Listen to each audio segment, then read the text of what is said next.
జై వాసవి జై జై వాసవి.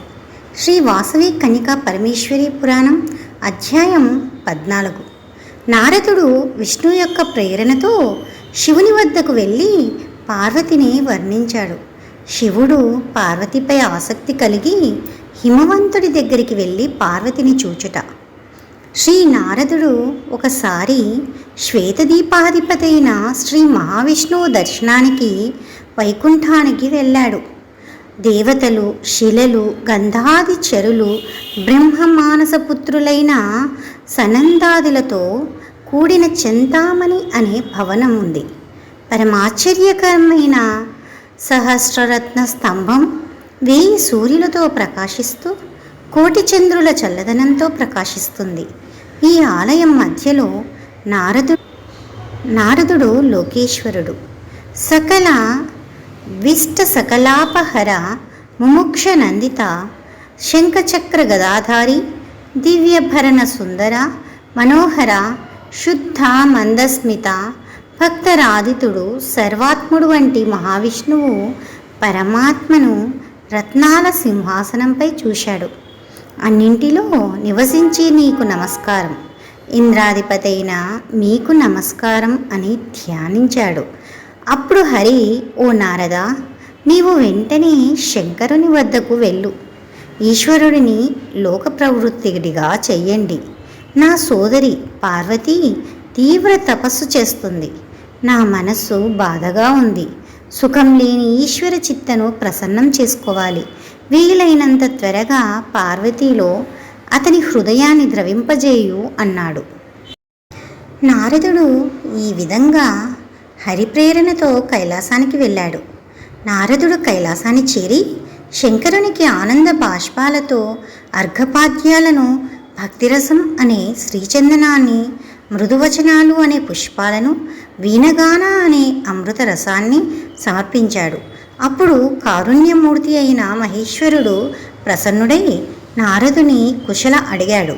ఓ బ్రహ్మపుత్ర, నీవు గొప్ప యోగివి. నీ స్నానం వలన తీర్థములు ధన్యమవుతాయి. నీవు ఏ ఏ లోకాలను పర్యటించావు చెప్పు అన్నారు.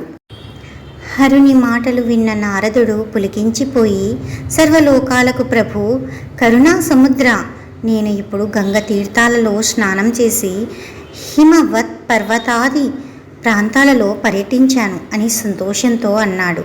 అప్పుడు ఈశ్వరుడు, నారద, అత్యంత ప్రసిద్ధి చెందిన స్త్రీ ఎవరు? రూపవయస్సు గుణసంపన్నురాలైన స్త్రీ ఎవరు? జ్ఞానవంతులైన మీరు బాగా ఆలోచించండి. అలాంటి స్త్రీ ఎక్కడ ఉంది చెప్పు అన్నాడు. అప్పుడు నారదుడు, అన్నీ తెలిసిన సార్వభౌమ, నీకు తెలియనిది ఏముంది? నాపై నీ దయ వల్ల ప్రశ్నకు సమాధానం చెప్పకుండా విధి లేదు అన్నాడు.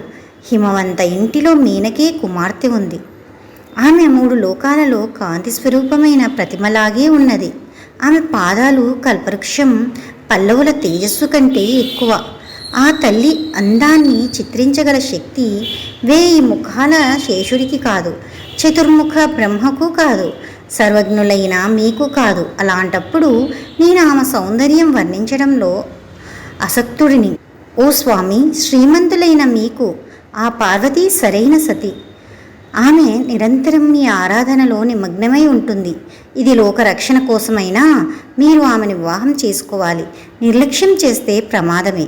అన్నీ తెలిసిన మీకు మీ ఇష్టం వచ్చినట్టు చెయ్యండి అని నారదుడు నమస్కరించి వెళ్ళిపోయాడు. ఆ తరువాత మధునారి అయిన ఈశ్వరుడు లోకభాగ్యం ఫలించినట్లు పార్వతిలో మనస్కరించెను. నారదుడి మాటలు గుర్తుకు తెచ్చుకున్న మహాదేవుడు మన్మధుడికి పూర్తిగా లొంగిపోయాడు. అదేవిధంగా అతను పార్వతిని చూడ్డానికి అతని హిమాలయాలకు ప్రయాణం చేశాడు. అప్పుడు పార్వతి 1000 మంది సఖిలతో అడవిలో తిరుగుతూ పూజకు పువ్వులు కోస్తూ మహాదేవుని కంటపడింది. మహాదేవుడు అపారమైన ప్రకృతి సౌందర్యానికి ముగ్ధుడయ్యాడు. మన్మధుడు విజయ గర్వంతో గర్జించాడు.